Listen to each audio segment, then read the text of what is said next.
this part here. We covered efficiency in the use of assets, total asset turnover, operating asset turnover, working capital turnover, and we covered return per share of equity, where we touched upon earnings per share, dividends per share, and dividend payout ratio. So this profitability part, this entirely we did yesterday. Coming to solvency, we had finished more or less the first part here. This part here, which we had finished, the yellow portion here, current ratio, quick ratio, average daily expenses, and cash cover for daily expenses. And then today, basically, we are looking at this part over here. If I'm not mistaken, this is what we did. Or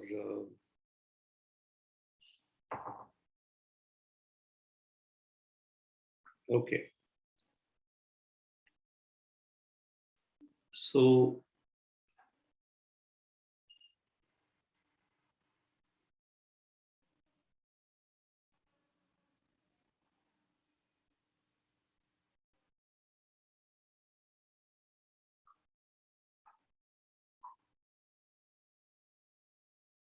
yesterday, if you recall, this was our last slide, where we were talking about return on total assets.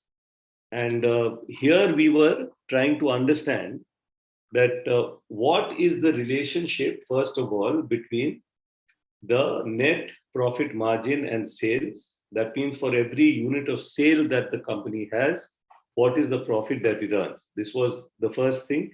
The second part was that how much is the sales as a proportion of the average total assets? How many times of the average total assets is the sales?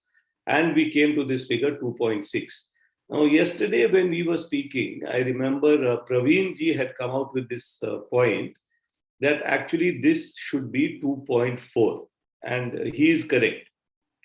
This ratio, because see, this ratio is sales, the sales figure is 31638, whereas the average total assets is 13067. On that basis, it actually comes to 2.4. But if we, just for a moment, if we try to take the average assets, that means if we take the average assets as on 13 and 12, and we try to basically divide this, then we get a figure of 12181. This total assets here, this is obviously the total assets for this year. If we try to get the average of these two, we will get 12181. And if we get 12181 and then try to look at this, let us see what we get. Sales, it will be the same. So we will take the same sales figure of 31638 divided by 12181, and you get 2.6. So basically what is happening is this 2.6 here is based on the average total assets. So if you average these two, you will get 12181, and on that basis, you will get this particular ratio. Did you understand this, Tanya, Alice? Yes. Yes, sir. So then the next thing was, if I know my profit margin and I know this particular ratio, the total asset turnover ratio, then if I multiply these two, I will get my return on total assets. So that this is something which you need to remember. So instead, see, there are two ways of actually working this out. Either you can take the average total assets figure, and if you divide PAT by the average total assets figure, multiply by 100, you will also get 40.8. Even that way, you're going to get 40.8, because wherever the word return comes in, wherever the word return comes, please remember it is a reference to profit after tax. So this is something which will I hope you understand how this is important. Now, I have also done this here using just this figure, without an average, in which case you get 2.42 and 3.80, 38%. But if you take the average, you will get 2.6 and 40. But the main point which I want you to recall is not these figures. I just want you to remember that whenever we are calculating return on total assets, basically we are looking at two things. One, the net profit margin, and the other is the total asset turnover ratio. These are the two things which are crucial to get a good return on total assets. So if you get a good margin, you have a good sales volume, those two will automatically convert into a good return on total assets. This is basically what we were covering yesterday. Then today we look at another aspect, return on operating assets. What are operating assets? Operating assets are basically those assets which have been used during the course of the year for the business. So one theory here is that you should not actually use cash and bank, because cash and bank remained in the bank, it was not used. See, the balance which is left at the end of the year was actually not used. Therefore, the suggestion is that cash and bank should not be part of the total operating assets. Instead of that, so what you do is you take the current assets. Remember, cash and bank is always a part of current assets. Cash, inventories, receivables, these are things which are part of the current assets. So what you do is you take the current assets figure, you reduce the cash and bank figure. So in our case, if you get the current assets figure and you reduce the cash and bank figure, you will get this figure of 3642. And then if you take the fixed assets, which is 3826, you will end up with operating assets of 7468. So it is basically 3642 plus 3826, or current assets plus fixed asset minus cash.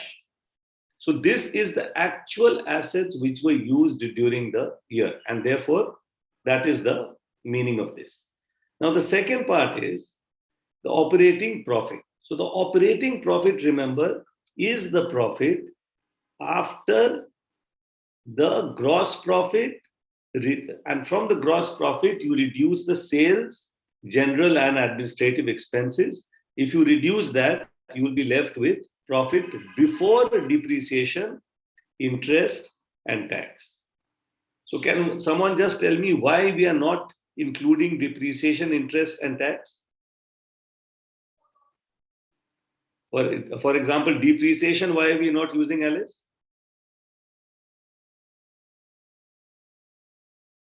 Sir, please repeat the question you asked. I'm saying that when we calculate operating profit, we are actually not, we are taking the profit before depreciation, interest, and tax.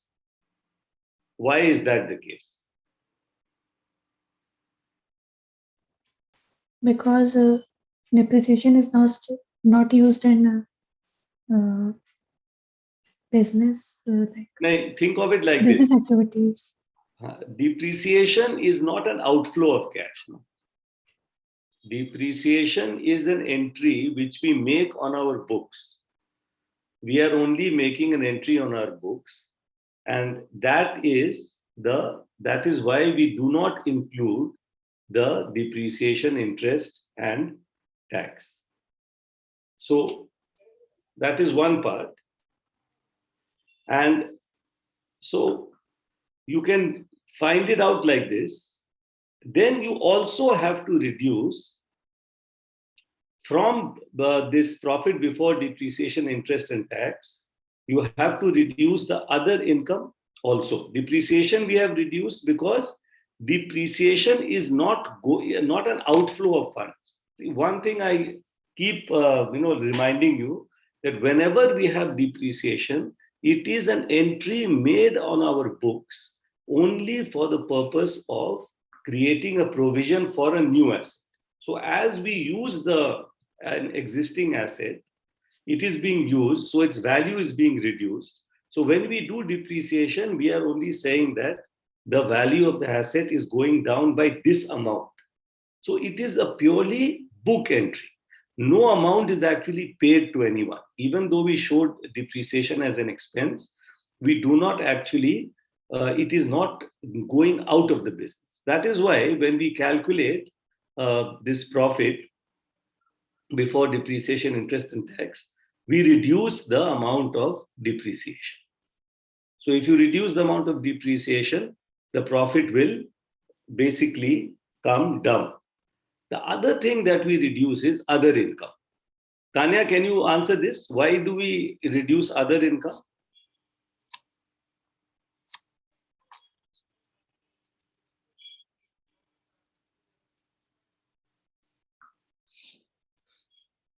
Tanya?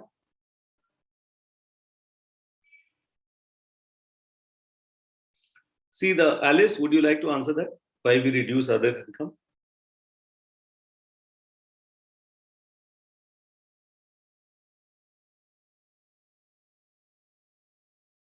Okay. So other income, basically, we are reducing because it is not generated from the actual operations of the business. So for example, here, the other income is shown as 499. So this, remember, is an extract from the balance sheet and profit loss account of Colgate-Palmolive India Limited. This other income represents income made by Colgate-Palmolive from investments which they have made in different securities. This is not from the sales of their own products.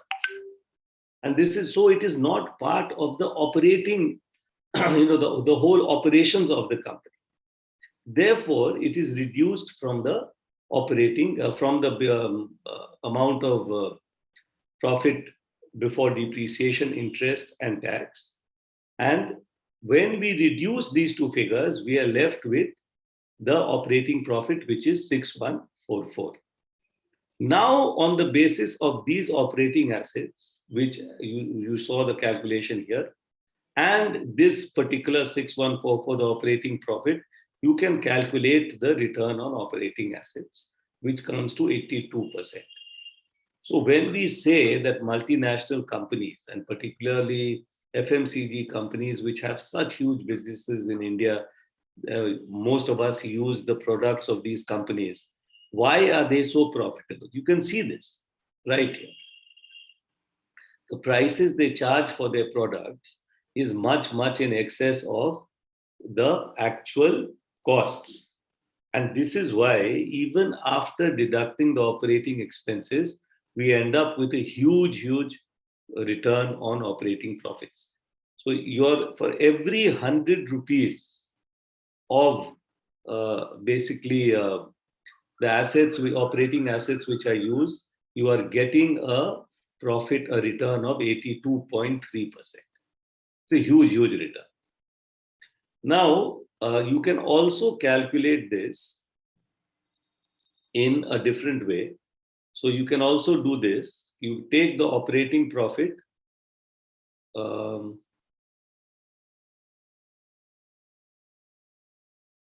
just a minute. You can take the total sales, 31638. You get the operating profit margin, 19.4%.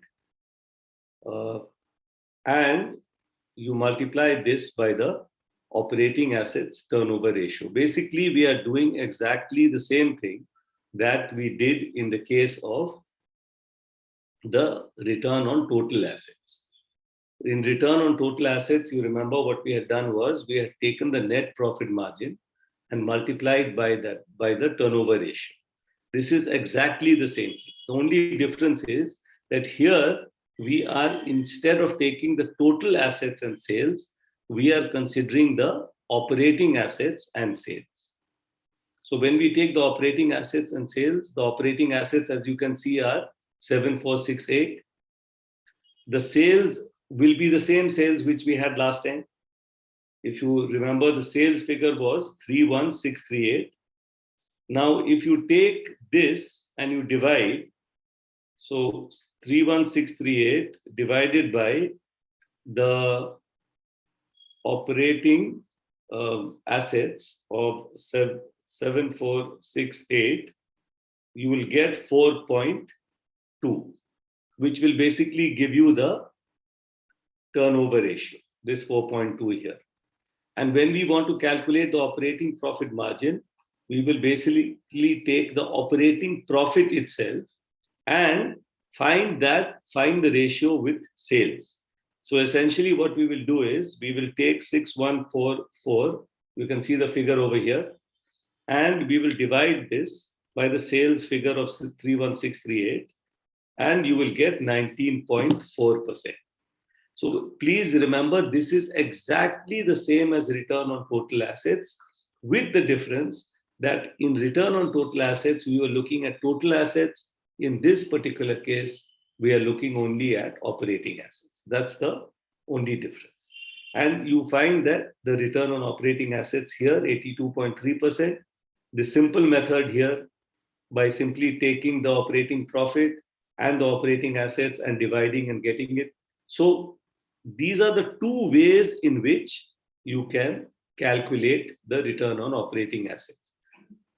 What is essential is that you remember that the return on operating assets is a function of the profit margin on the one hand and the operating assets turnover ratio on the other.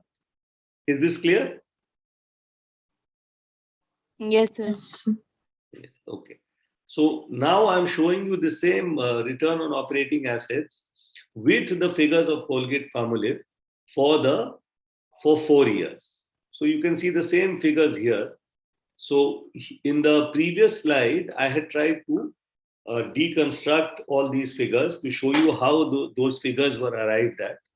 And here I'm giving you a snapshot of the figures over a 4-year period. So you can see that the operating assets themselves have increased quite a lot between financial year 2010 and financial year 2013. Operating profit itself has gone from 3,087 crore to 614 crore.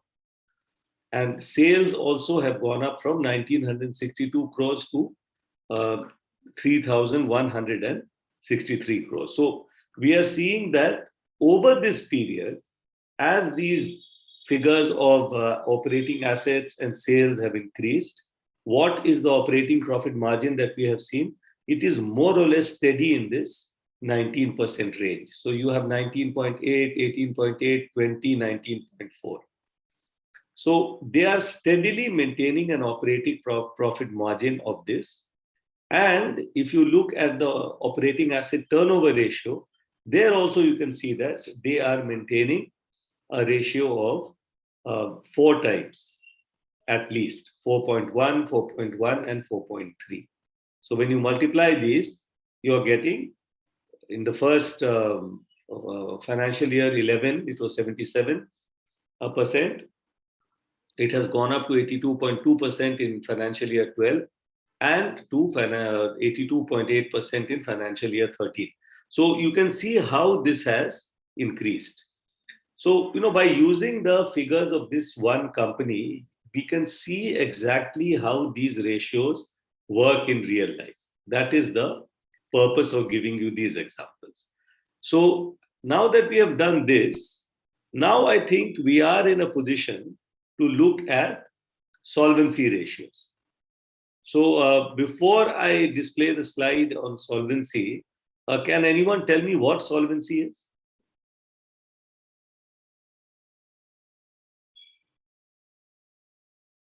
Tanya, Alice, any thoughts on solvency? No, sir. Okay. Sir, ability to pay back. Yes, Alice. Correct. your ability to pay back any money that you have borrowed.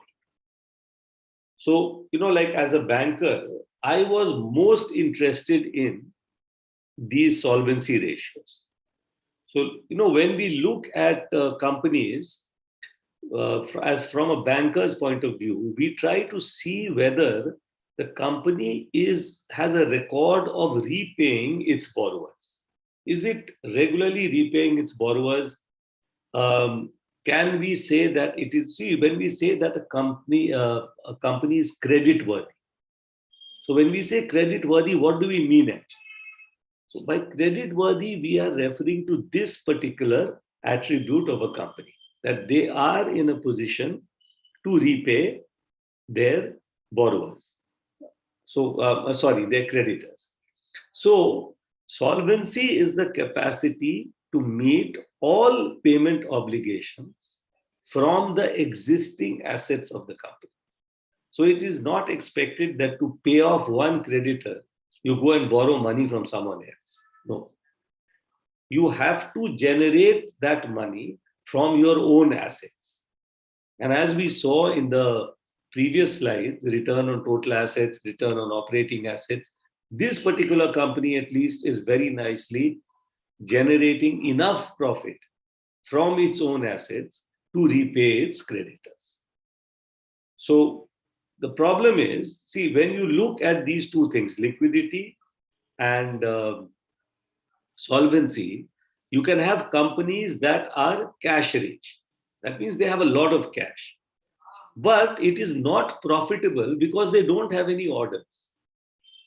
जैसे कि आप एक नई construction company खोल लेते हैं और आपके पास पैसा है, आपके इन्वेस्टर्स आपको पैसे दे दिए, लेकिन आपके पास में कोई प्रोजेक्ट नहीं, then how will you earn money?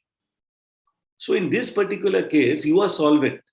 Solvency का कोई दिक्कत नहीं है, फिलहाल तो आपके पास सब कुछ है, but at the same time, you do not have, you have liquidity, आपके पास पैसे की कोई कमी नहीं है, but you are not profitable because you do not have any orders.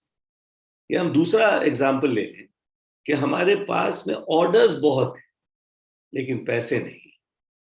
In which case what happens is that since I don't have money, then I am not in a position to actually deliver, to make profits. In which case I am going to become insolvent. So, ये जो दो aspects हैं, we remember this. So, three central aspects of the solvency position of a company are its short-term solvency, its operating cycle, and its long-term solvency. So, going ahead with that, let us first look at short-term solvency. So, remember, whenever we talk about solvency, we will always be referring to liquidity.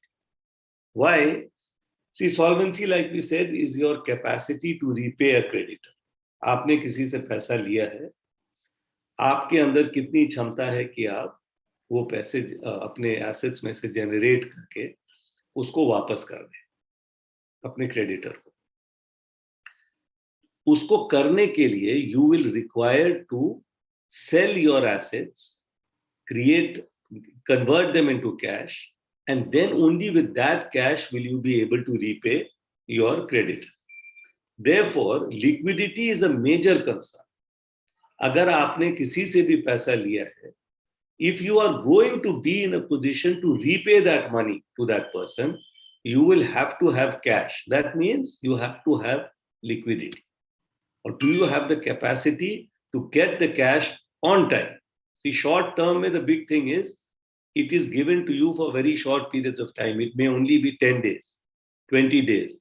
जैसे वो 20 दिन पूरे होंगे, आपका जो creditor है, who had supplied you with maybe raw material, वो आएगा और कहेगा कि मेरे पैसे वापस लाओ. And at that point of time, will you be able to repay or not? So, first thing we look at here is the debts falling, the current liabilities, debts falling due within the current year. So they require the use of not only cash held by the company and cash, but they also require cash generated from sale of merchandise and collection of receivables. So, मेरे पास में क्या sources हैं cash to repay my credit? Number one, whatever cash is still lying in my bank account. That is my first source. Second source, when I sell goods to a buyer in cash sales, that is my second source. But probably my main source is to collect receivables. Tanya, can you explain this? What do we mean when we say collect receivables?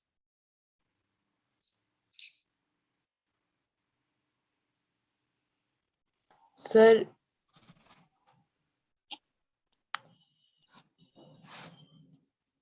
Receivables क्या है वैसे? Think we have been talking about this every, I think, last few classes we have been referring to this word, receivables.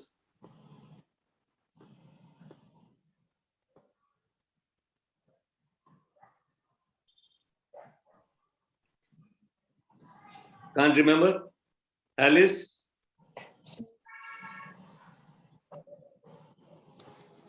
Sir, credit. What is the receivable?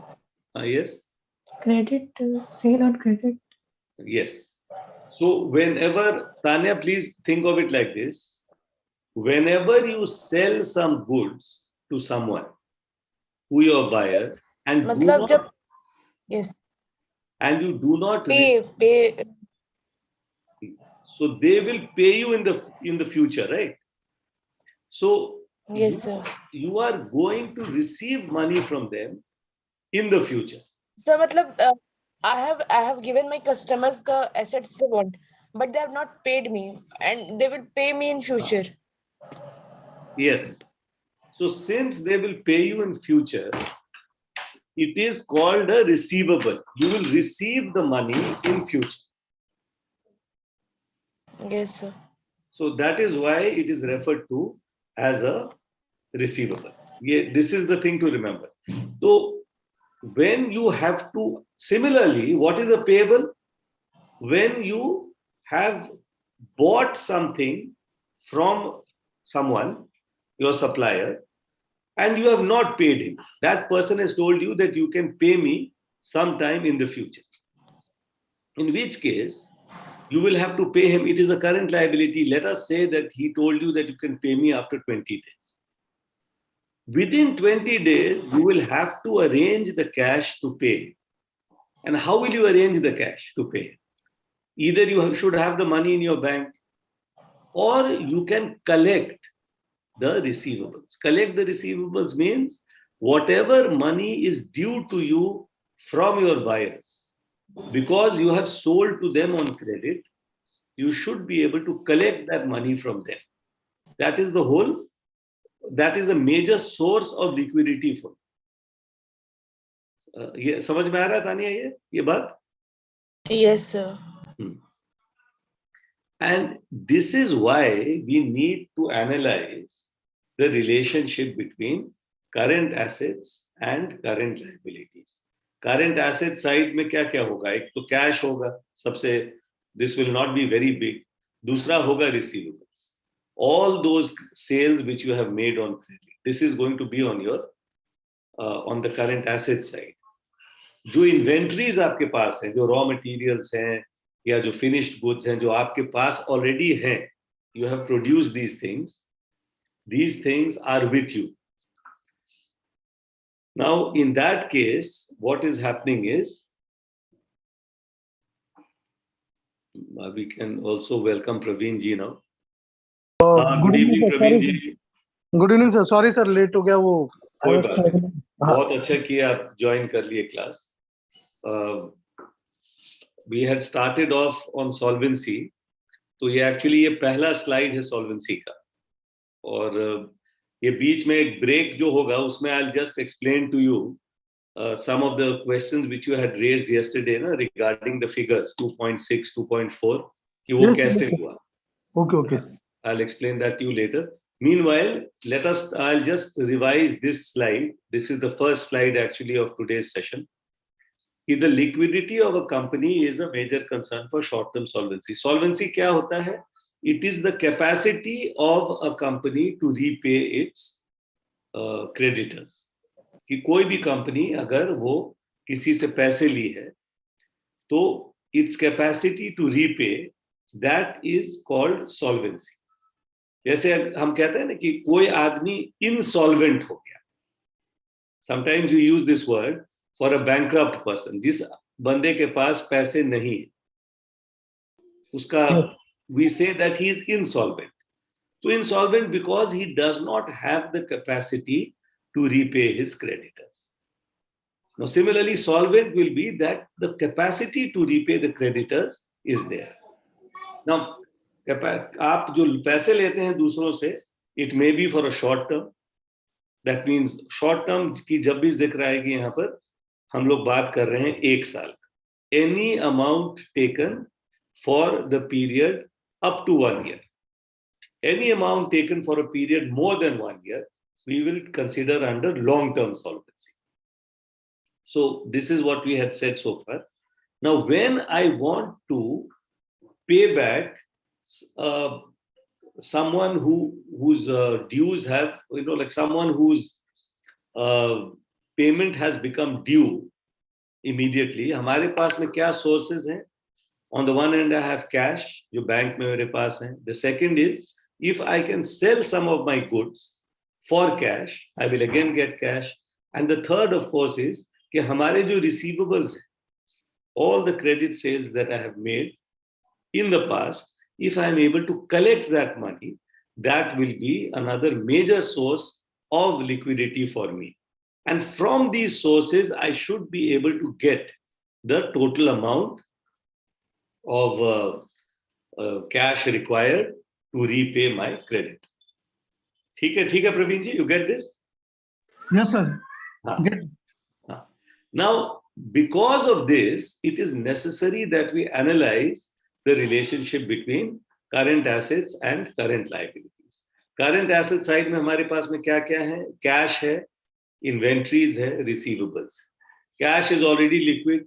Inventories में हमारे पास में 2 तरह के हैं. एक तो raw materials हैं जिनको की process करके finished goods बनाना है. The other, so इसमें तो time लगेगा. This is a long process. The other side, of course, is that we also have the finished goods itself. Those finished goods can be sold.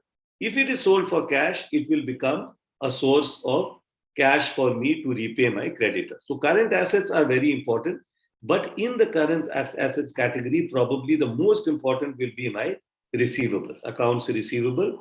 ये amount generally बड़ा होगा. Those receivables which have become due for payment, our attempt should be to get that money from our debtors and then use that money to pay our creditors. This is the whole concept. So the first step to understand the concept of working capital. So now we understand the relationship between current assets and current liabilities. So the first step to understand the concept of working capital or net working capital. ये देखिए, the word net working capital are sometimes used interchangeably. Is basically current assets minus current liabilities. Now, ये वाला जो part है, this I am going to explain to you through some figures. Why will current assets be more than my current liabilities? Current liabilities, remember, are basically those things which you have got from someone, a service or some goods which you have not paid for. तो देखा जाए तो you can say that current assets should be equal to current liabilities. अगर उतना भी मेरा हो जाता है तो हमारा काम चल जाए. But if I want to be really sure to have enough money to pay my creditor in the short term, so it is good to have a little cushion. थोड़ा ज्यादा अगर मेरे पास है current assets में, then what happens is कि जब भी कोई liability due होगा, I will be able to arrange for the money. We will see this more clearly through the actual figures that we have. But working capital में जो extra amount है, that extra amount in current assets which we have, that amount is coming to me from long-term sources. Short term से वो नहीं आ रहा है, वो long term से आ रहा है. So there is no demand on that. And that is our cushion. So working capital is financed from long-term funds. And as this is the cushion that the company has in meeting its liabilities. So let's try to look at this in a little more detail so that we understand it better. So current liabilities include payables on account of raw material or stock purchased on credit. This is one part of current liabilities. Current liabilities will also include all other expenses related to the day-to-day running of the business that have not been paid for. For example, salaries. आपके employees हैं, वो रोज काम कर रहे हैं.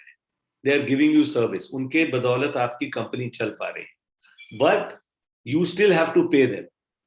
महीने के अंत में probably you'll have to pay them salary. So this is basically one of your current liabilities. Then wages.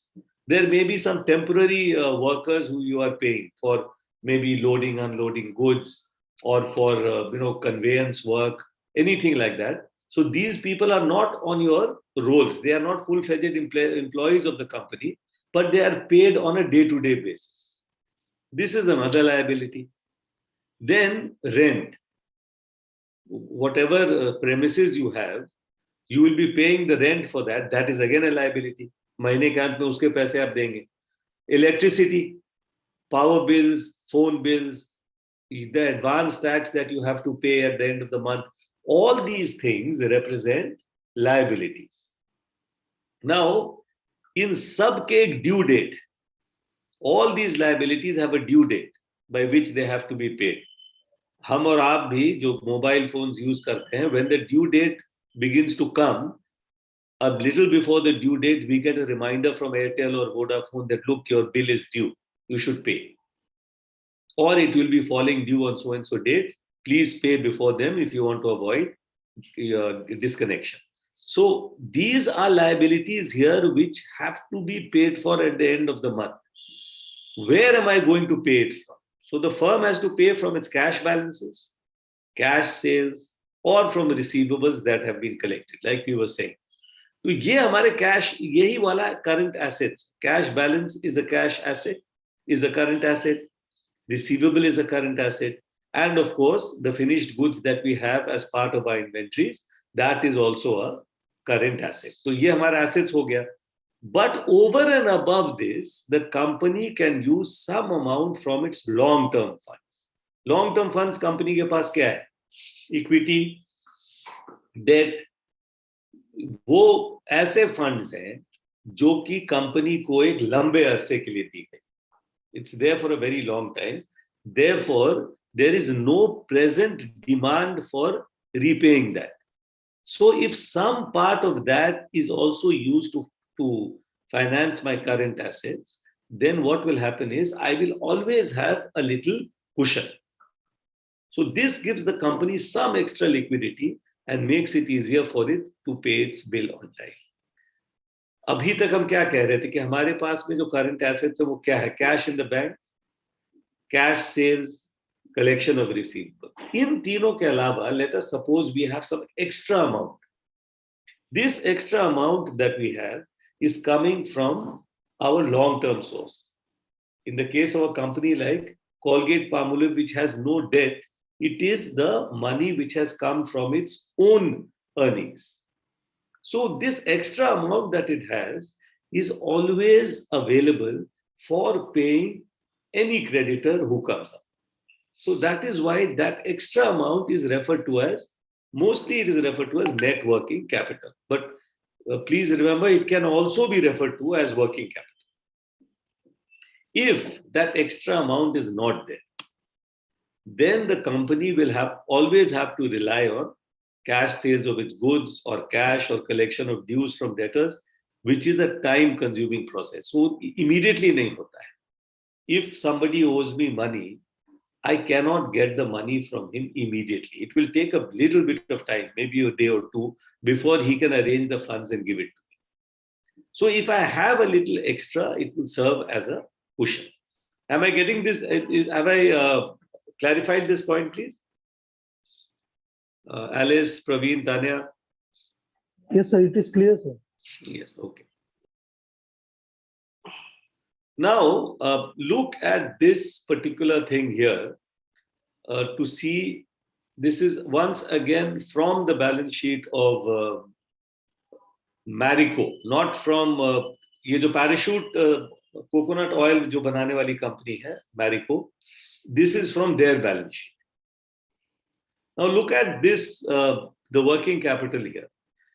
The current liabilities are 12,407 million. The current assets are 15,892.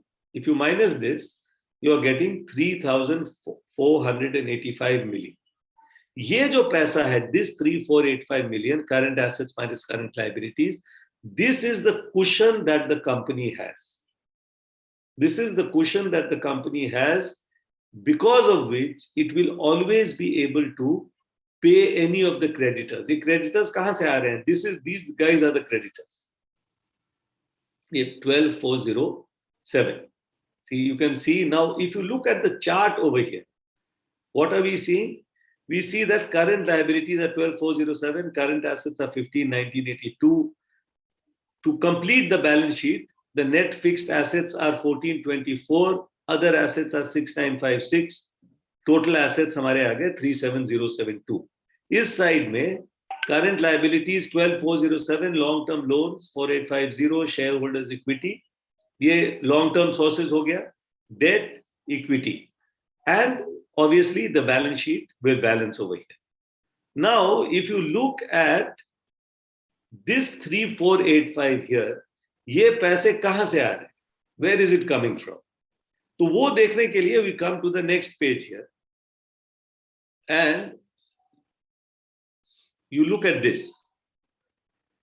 So let us take this net working capital of 3485, take the next fixed assets of 14224, you take the other assets of 6956. What have we done? We have removed the current liabilities.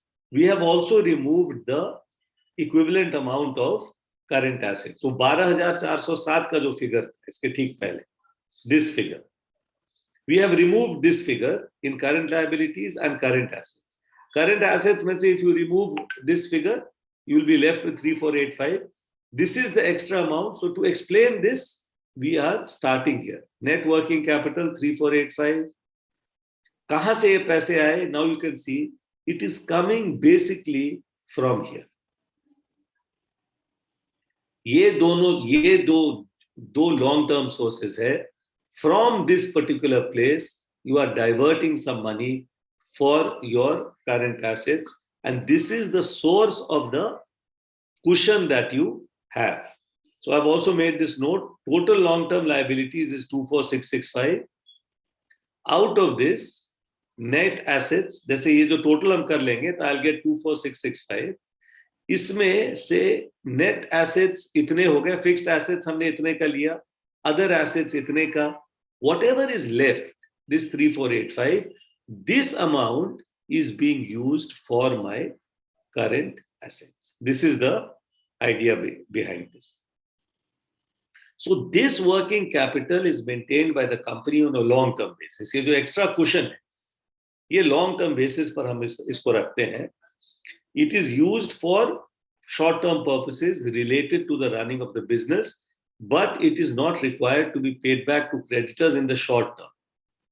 It gives extra liquidity to the company. That is why this extra bit here is referred to as the margin of safety.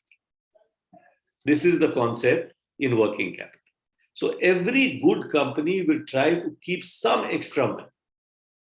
Now, some extra money. Why? Because if some creditor comes and says that, look, sir, you had bought goods from us, payment is due, the company should not be in a position of not paying.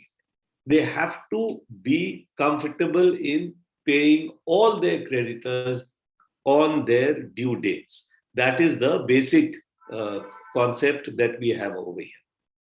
Is this clear now? Yes, sir. Where this money is coming from? So, Tanya, Alice? Yes, sir. Okay, Tanya? Okay, so next we looked at so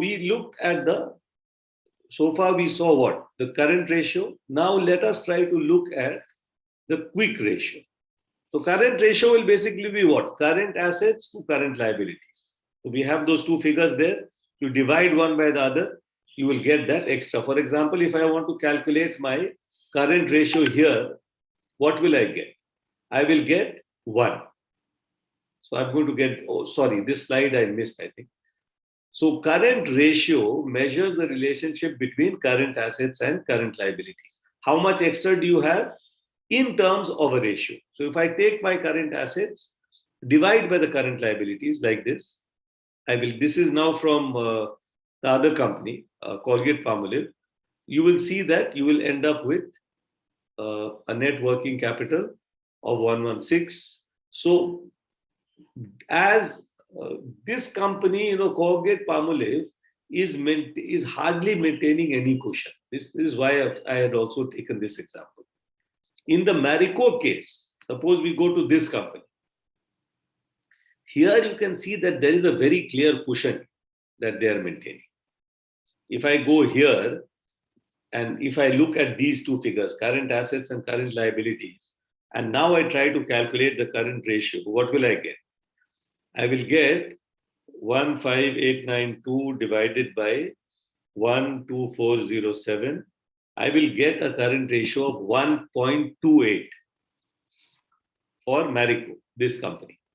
But if I go down and look at Colgate here, I will find that I am getting a current ratio of only 1. So what this basically means is that Colgate is very confident that it will always have enough money to pay. It does not require a cushion. That is because of the great market power that it has. No creditor can demand money from Colgate because they are afraid to lose the, the patronage of Colgate. They would like to continue doing business with Colgate. Therefore, they will do whatever it takes to do that. They will do business with Colgate on Colgate's terms. So Colgate feels that I have enough bargaining power in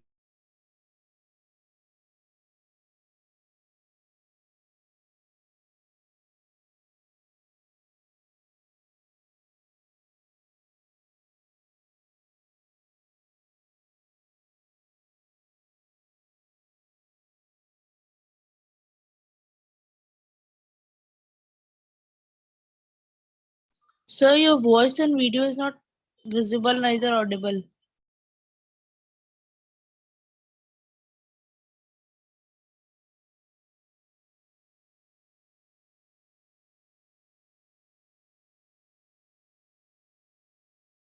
Sir?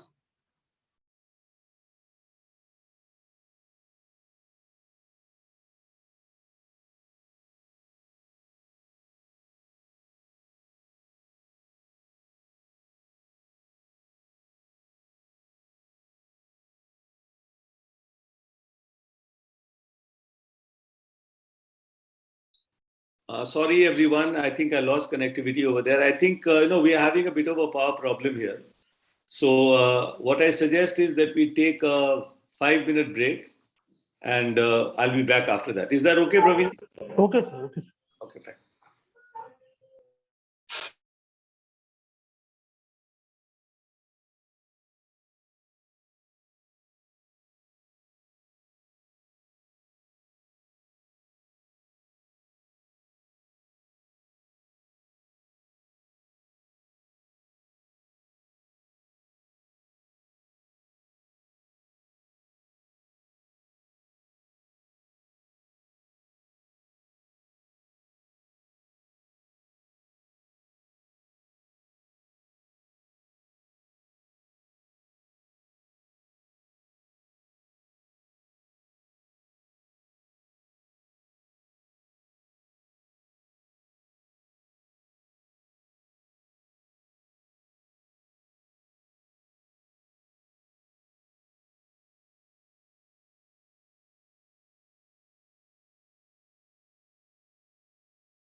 Praveenji, are you there?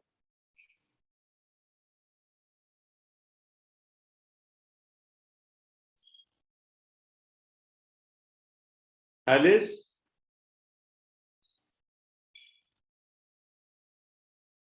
Tanya? Yes, sir. Okay, good. Praveenji, have you come back? Alice? Actually, I just wanted to tell Praveenji about that average sales before we start again. Acha, Tanya, my sharing has been disabled. I don't know why. So I have just sent a message to Neeraj, but my message has Yes, not. sir. My sharing, the slides. Sir, your voice is also not audible to us properly. Okay, just a minute.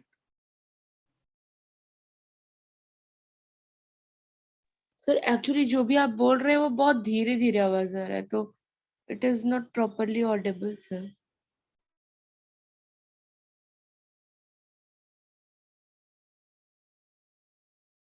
Is it better now, Tanya? Sir Yes, sir. Still it is coming very मतलब बहुत कम आवाज आ रहा है बहुत धीमा. Okay, Praveenji, are you there? Yes, sir. Can you hear me properly? Yes, sir. Yes, sir.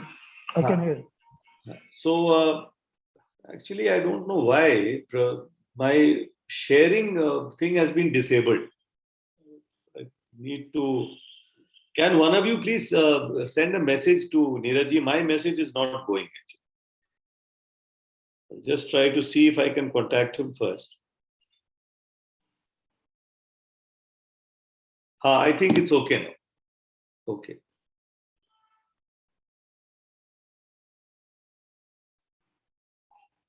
I think it has now been enabled. Okay, good. So we are there. So where is Tanya now? We have lost Tanya.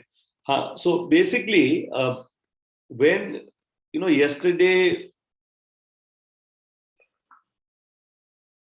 just a minute.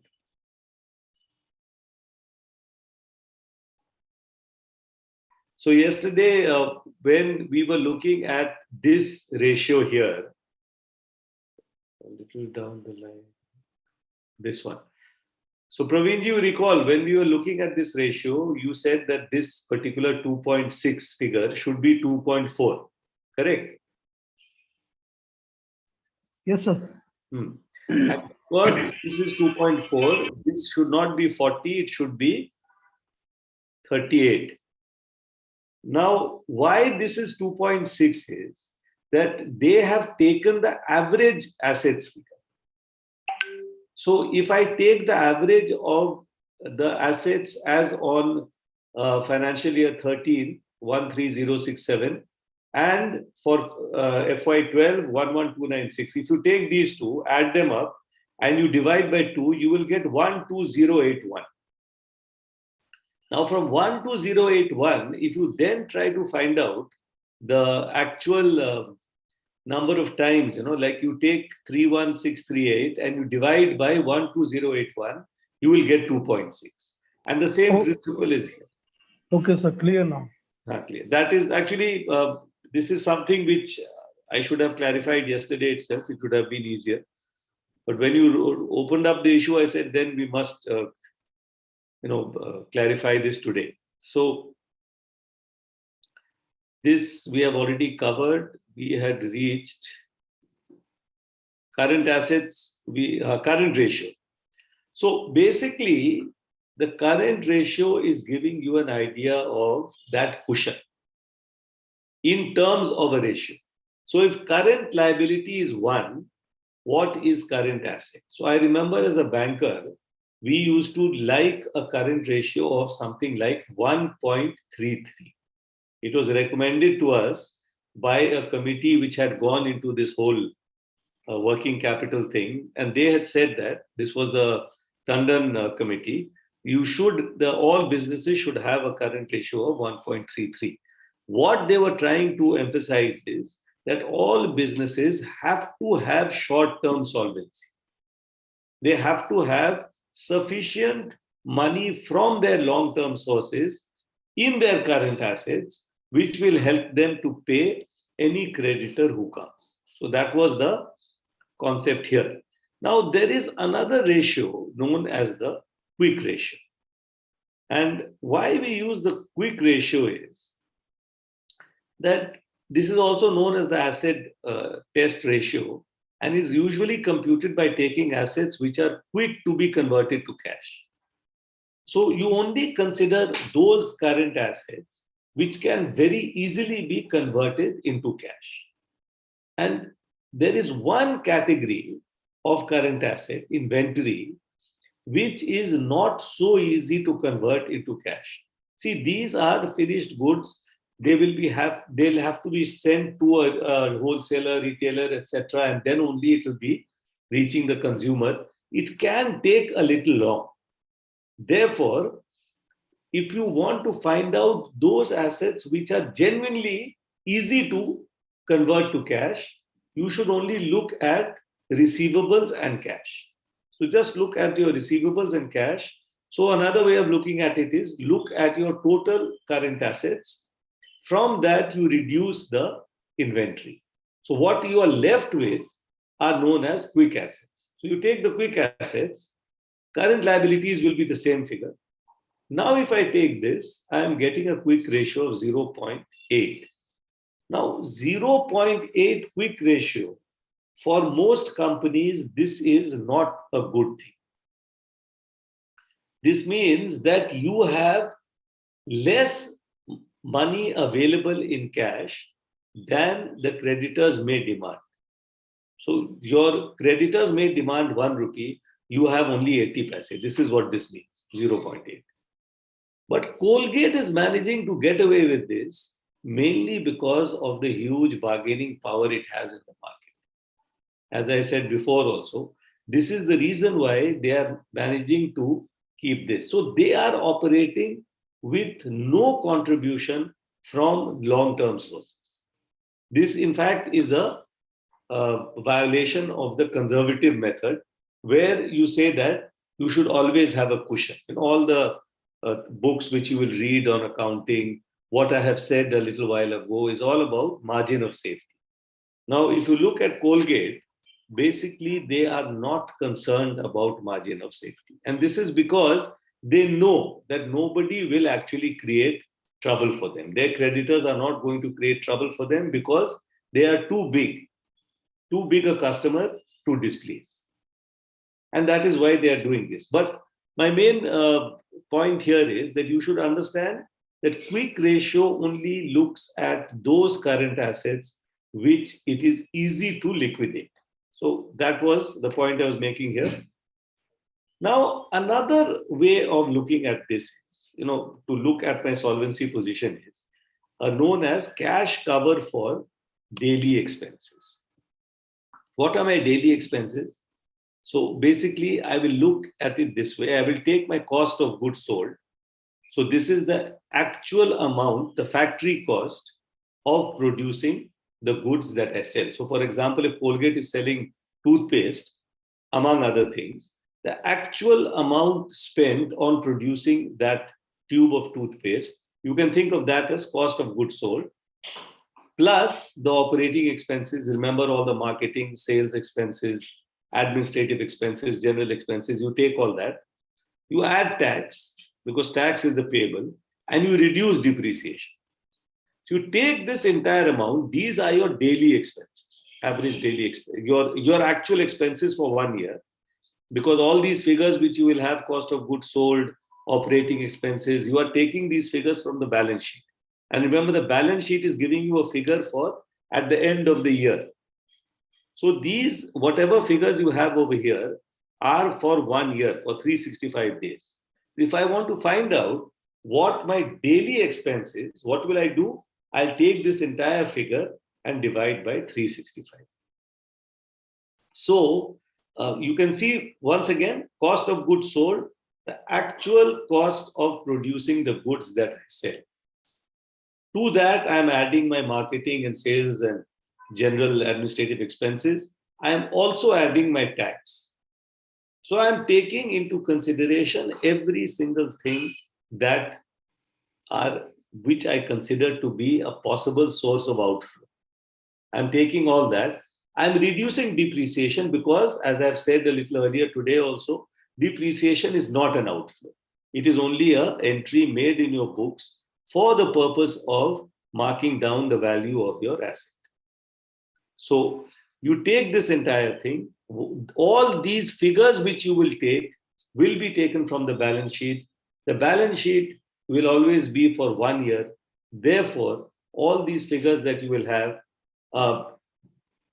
not the balance sheet, sorry, the profit and loss account, which is for 1 year period. So you will take it from there and you will reduce the amount of depreciation. You get this amount, divide by 365, you will get your average daily expenses.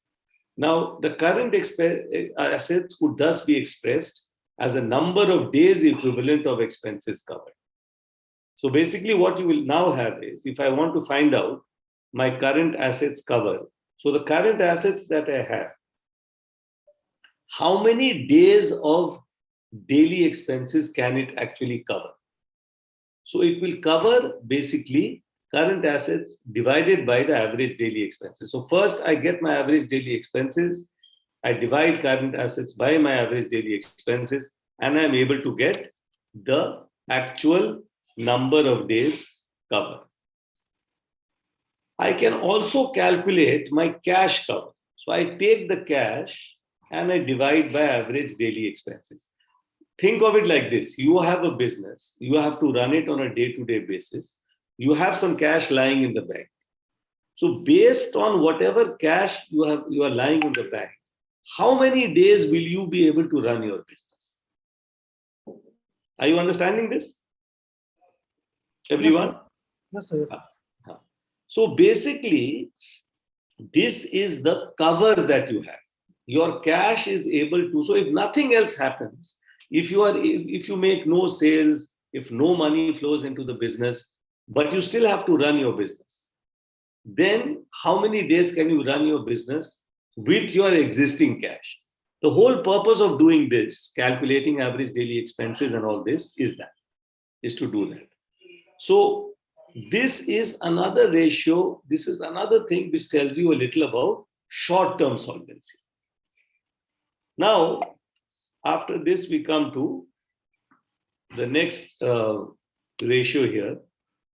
So we look at cover for daily operating expenses based on the balance sheet of CPIL, of Colgate-Palmolive India Limited.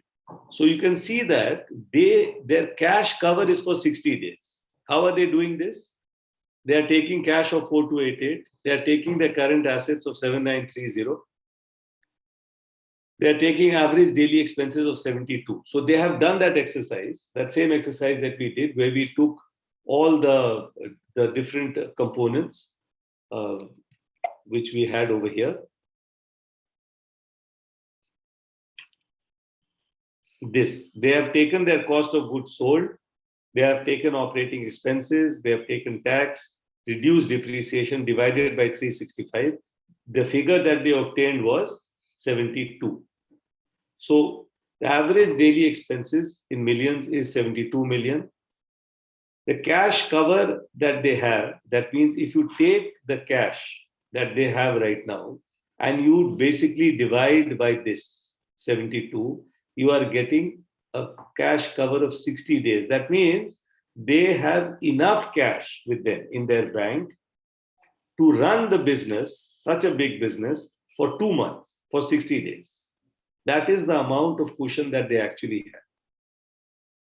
Similarly, if you take all their current assets, that means you will take not only cash, but you'll also take inventories and you'll also take receivables. If you take all that, and then you try to find out, you are going to get 110 days. So this 72, if you take this, you divide the total current assets that they have by 72, you will get 110. So based on their current assets, they can run their business for 110 days. That means almost 4 months. That is why this company does not bother so much about their current ratio and quick ratio. So they are so comfortable in the cash department that they can run their company, all expenses, based on the cash which is available with them. That is the reason for their confidence. And this has not just happened in financial year 2013. This has happened over the years. So you look at this, 81, 78, 51, 60. The cash cover has always been this comfortable. The lowest cash cover was in FY12 when it was 51. And the highest, as you can see, was in FY10 when it was 81. So they had even more cash at this point of time as compared with the actual daily expenses. Now, if you look at current asset cover, once again, you see it ranges from 139 in financial year 11 to 110 days in FY13. So this is a company which consistently has a fairly comfortable, very comfortable figures as far as covering their daily expenses are concerned. Now, we come to another aspect, which is operating cycle efficiency. So we have done with short-term solvency measures. So we're just trying to understand the operating cycle efficiency. So the operating cycle is what? Is basically the time it takes to convert your investment in the business, cash, into cash again. So from cash, you purchase raw materials. The raw materials are converted into finished goods. The finished goods are sold, assuming that the sales are credit sales, you will get receivables. And then there is again a collection period. It will take some time to convert the receivables into cash. So this entire round from cash back to cash, this is my operating cycle. Now, if I want to understand the operating cycle efficiency, what I basically need to understand is how many days does it take to convert raw material to finished goods? First question here. How many days does it take to sell the finished goods? How many days does it take to convert receivables to cash? So if I add all these three things up, I will end up with the number of days of this operating cycle. So basically, for evaluating the operating cycle, efficiency in the management of current assets and the time taken for their conversion to cash, such measures as inventory turnover and receivable turnover are calculated. How do I calculate this? I use two ratios. One is inventory turnover, one is receivables turnover. So similarly, the need for liquidity arises out of a need to meet payments. This is directly related to the speed with which debts are due for payment. So we will also consider at the end of it, once we have calculated on the basis of inventory turnover and receivable turnover, this time, we will also consider the time that is given to us to pay our suppliers. Because we are not actually using the cash there. We are getting the goods, the raw materials on credit. So basically what we do is, as you will see in the calculation, this is reduced. The number of days which of credit that we get on an average, that is reduced from my operating cycle. Let's look at this. You'll understand this better. One thing you need to keep in mind is that the amount of liquidity needed depends on the number of days in the operating cycle. So the longer the operating cycle is, the more liquidity you will require. Okay. Now, let us look at the turnover ratios here. So the first, account receivable turnover. How long does it take to get cash from debtors?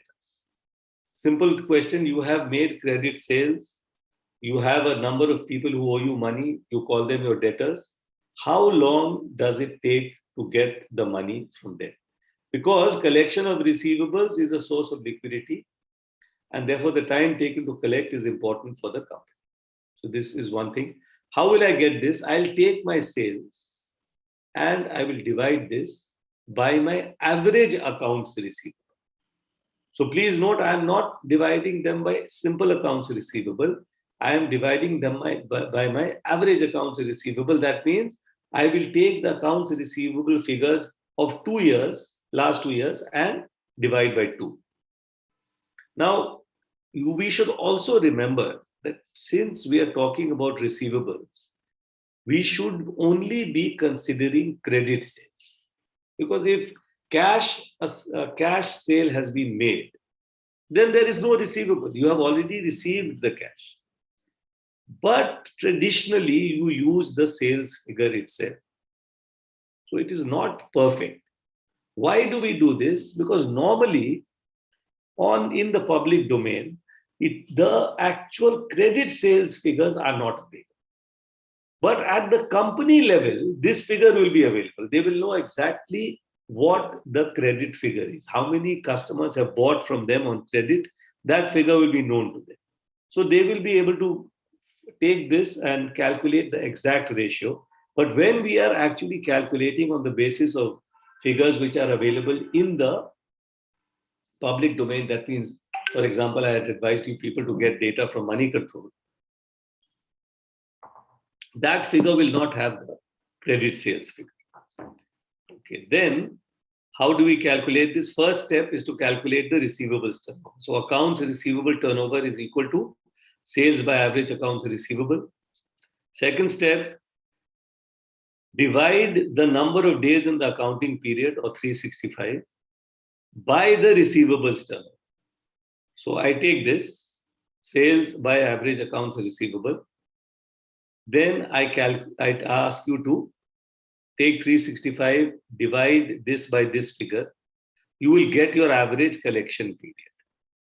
So basically, what we are doing is, we are finding out how many times in the year does your receivables turn. That means, how many times are they paid, created, paid again. So that cycle, how many times does it happen? That is your average collection period. Alternatively, the receivable collection period can be computed by multiplying the ratio of average accounts receivable to the sales per day. See, another way is, you get your average accounts receivable. That means you take the last 2 years' figures, add them up, divide by 2. You divide that by sales per day. So get your sales figure, divide by 365, you will get your sales per day. Divide accounts receivable by the sales per day figure, you will get your average collection period. How long does it take to collect your receivables? Is this part clear?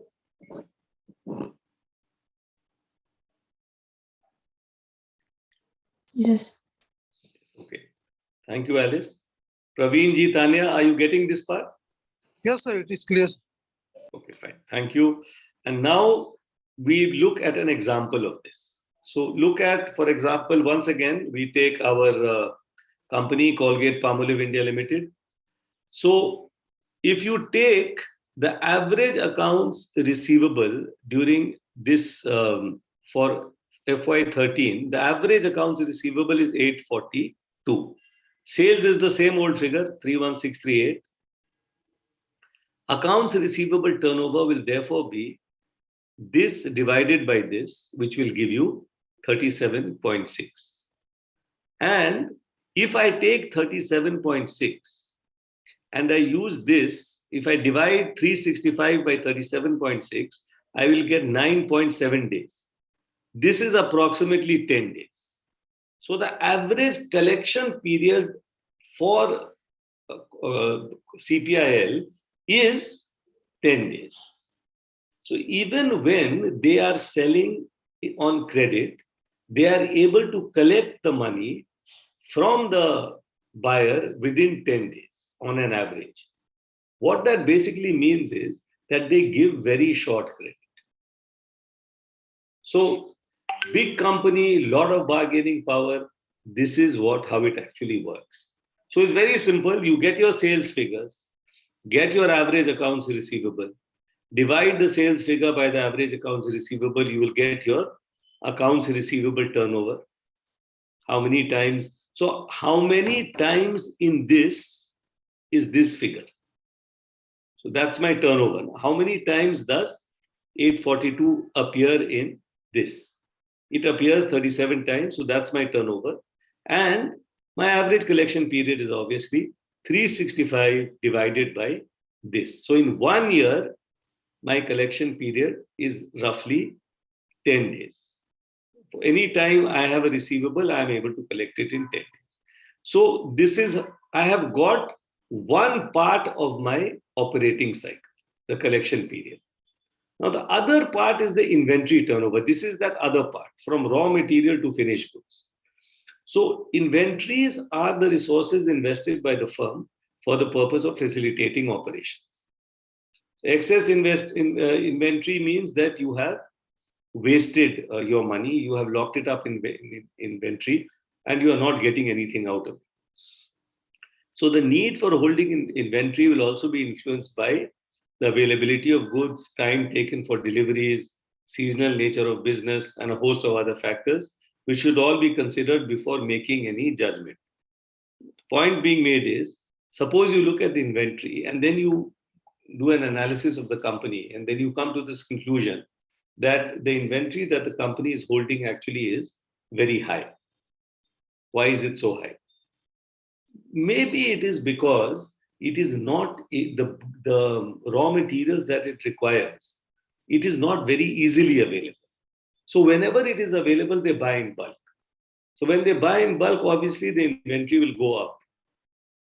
Or maybe it's very, it's a time-consuming process to get that raw material. Maybe it's produced in some different part of India. It has to be, brought from that place by truck or train to their factory. It's a time-consuming process. They don't want to risk that. So once again, what they do is they order in bulk, get all the things there. Then in the case of those companies which deal in seasonal goods, anything which is available only in a particular season, let's say cotton, sugarcane, then they have only one chance of buying that particular raw material.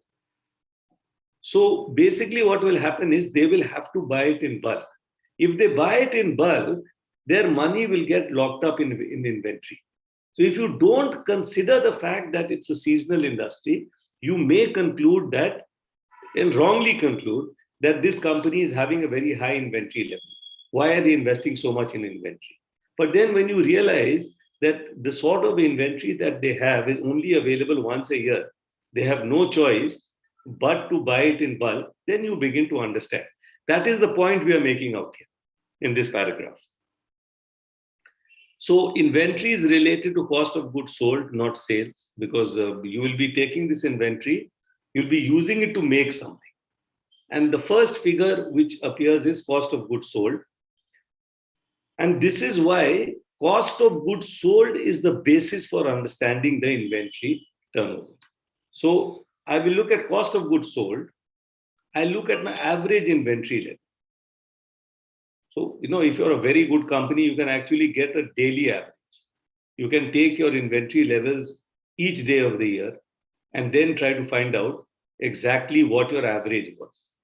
But if you are doing it from on the basis of as an outsider like us, then the only option you have is you will have to take the average on the basis of the year-end balance sheet figures. So you will take the last 2 years' balance sheets, add, divide by 2, you will get your average inventory. The cost of goods sold will, of course, be the figure available in the profit and loss account. And when you divide this, you will get your inventory turnover. So how many times did the inventory get converted into finished goods? This is what this is telling you. So I had inventories. I put them through my manufacturing process. I ultimately ended up with finished goods. How many times in the year did this happen? So if I look at this case in Colgate-Palmolive, I see that this happened 6 times.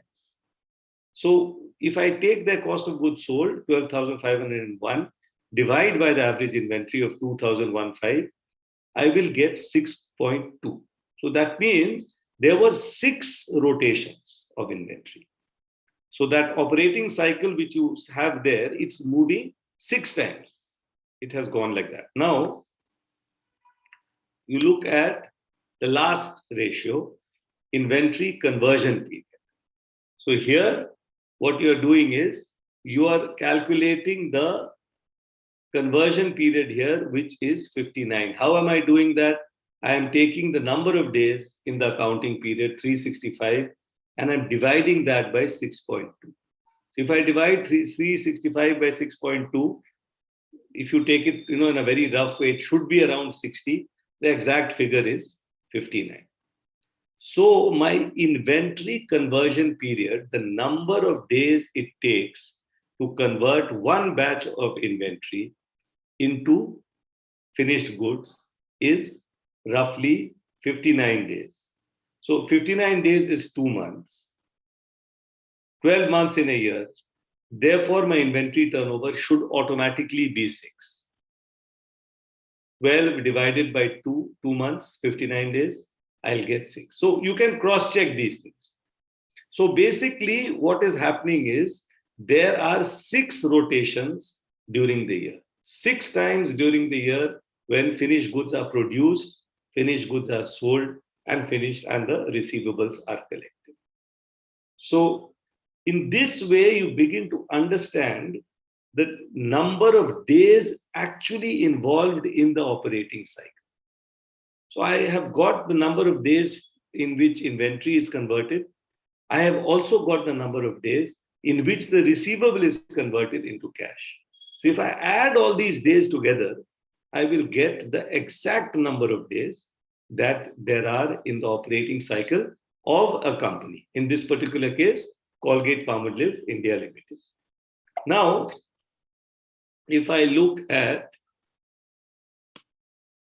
the last one before we look at what happened, finally, we look at the accounts payable turnovers. What is the accounts payable period? Accounts payable is what? Whenever we have bought raw material on credit. We have not paid for it. So there is no cash outflow here. But obviously, it has to be paid. So what is the average payable period? I'll take my average accounts payable, same method. Take 2 years accounts payable, add, divide by 2. You divide cost of goods sold.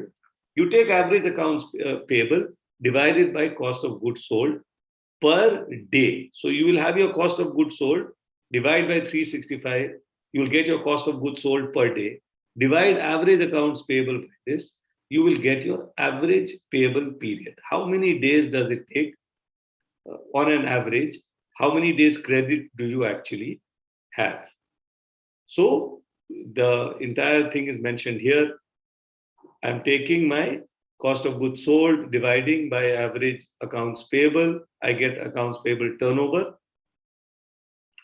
Then I take my accounts payable period. How do I calculate this? 365 divided by accounts payable turnover. This. So in this way, I'm able to actually calculate the accounts payable turnover. Now look at the example, you'll see this here. Once again from CPIL. So cost of goods sold, let's say, is 12,501. The average accounts payable is 4178. Accounts payable turnover, this divided by this, roughly you can see it is 3. And if I now take 365 and divide by 3, I will get 122. So it will be exactly 366. So rounding off, the average payables period is 122. What does this mean? This means that this company is getting an average of 122 days from its suppliers to repay. Think about this. 122 days is 4 months. अगर आज Colgate कुछ खरीदता है अपने supplier से, suppliers को पैसे मिलने में 4 महीने लगते हैं. They cannot complain because it is a big customer, it is buying in bulk, it is buying regularly. They cannot in any way. So this entire amount has to be funded by their supplier. They are getting this, basically, they are getting it for free, almost free. We'll see why I'm saying almost free. So this is one of the very big advantages of being a big company. So, and this is one of the reasons why you find that big companies are able to sell you goods often at cheaper rates when they want to. They can sell it because they have this huge advantage. See, they are getting free capital here to buy the raw material that they required. For 4 months, they are getting free capital. Who gets free capital? If a smaller company were to tell their suppliers that I will pay you after 4 months, there is no chance that the supplier will sell them anything. Think about it. But this company, this is the company which has been doing this every year. So look at FY11, 157 days. In fact, if anything, they have reduced it. They used to, obviously, there is some conscious policy taken by the management to reduce this. Maybe they are trying to make up for it by asking for even better prices from the suppliers. That, okay, we will take less time to pay you, but give us a better rate. Maybe. But in this way, I have calculated my accounts payable period. So I have now calculated my accounts receivable period. I have calculated my inventory conversion period, and I've also calculated my accounts payable period. So all these three are done. Now, if I want to convert this into days, we need to think of the operating cycle in days.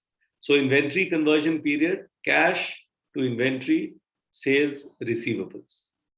So in the inventory conversion period, I started with cash, bought inventory, made sales, and created receivables. So this is the first step.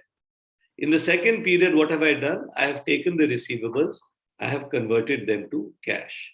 So if I add these two, the inventory conversion period and the accounts collection period, the annual accounts receivable collection period, if I do that, then I will, and take 365, divide by this, I will get my operating cycles per year. So let's see how it works out here. So we have average collection period is 10. So this is already there. We saw this earlier. You might remember this figure also. The inventory conversion period, number of days taken to convert the inventory is 59. So the operating cycle is 10 plus 59, which is 69 days. Okay. So if I take 69 days, and then I want to find out how many operating cycles there are in a year, I will take 365, divide by 69, I get 5.3. So inventory was being converted like we calculated 6 times in one year. But when I add the collection period of 10 days, I find that my operating cycle is 69 days. So the number of operating cycles in a year is 5.3. So 5 rotations are done. And the last thing which we look at here is, if I now also consider the cash conversion period, I am getting a minus figure. How is this happening? Basically, I am taking the operating cycle minus the average payable period. Remember, the average payable period was 122. So if you take this 69 and you minus 122, you are getting 53. This is happening only because we are looking at a very powerful company like Colgate. Otherwise, normally this period is going to be pretty small, maybe 15 or 20. And when you minus this, you will get a positive figure over here. But why do we minus it at all? Can anyone tell me that? Why do we minus the average payables period from the operating cycle to get my cash conversion period? Any thoughts?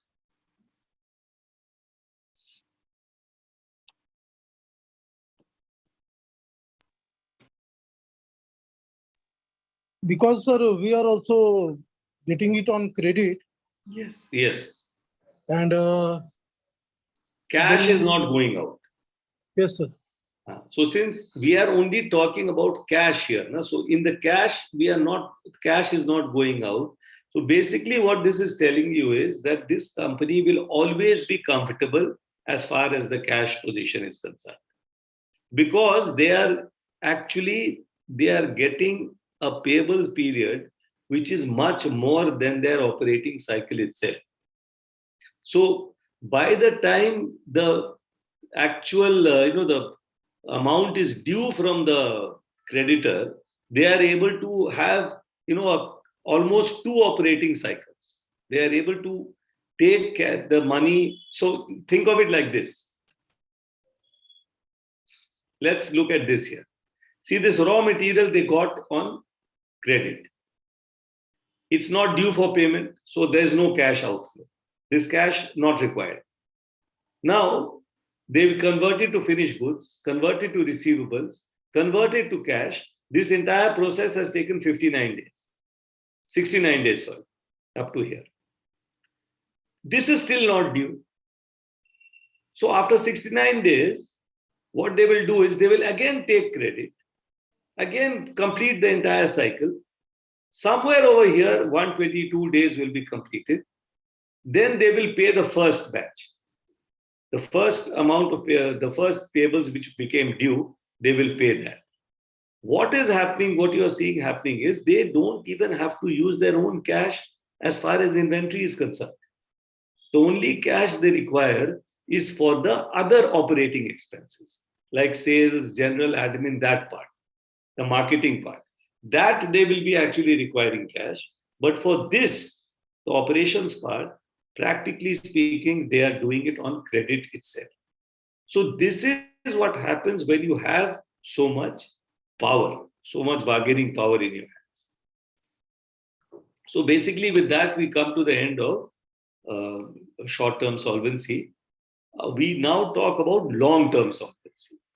So of course, the long-term solvency we will take up in more detail next time. Broadly speaking, long-term solvency is like when a company takes loans from a bank, when it takes, issues bonds and takes money from bondholders.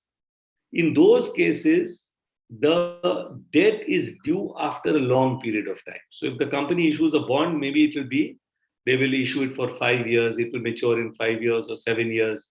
So for 5 to 7 years, all that is required is they only have to make the interest payments. If they take a loan from a bank, they are only required to pay the interest and the installment.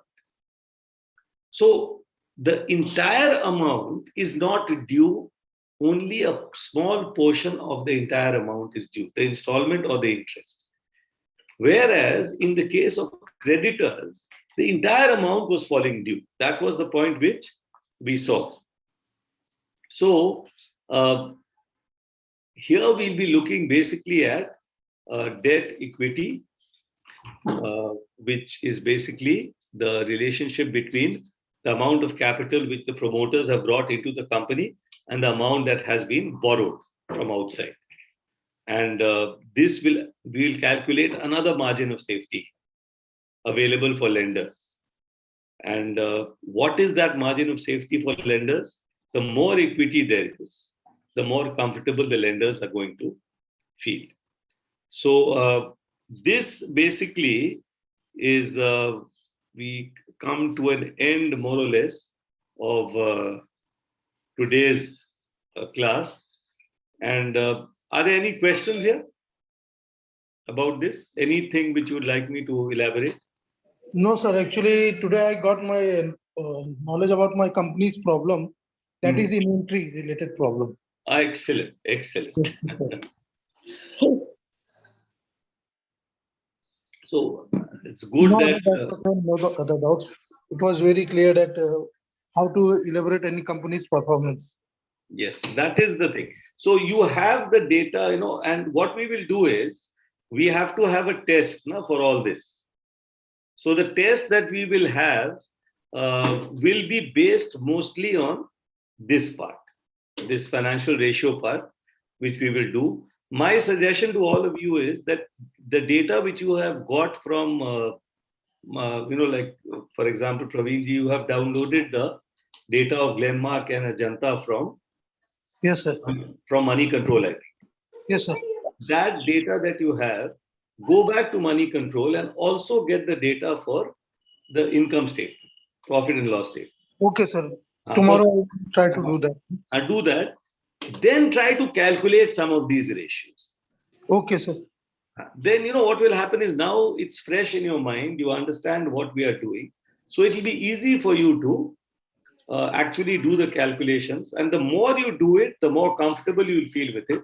And you'll feel empowered, at the end of the day, yes, I can actually do this. Yes, Okay, sir. Tanya, the moment you're free from college, try to do that exercise which I had sent you.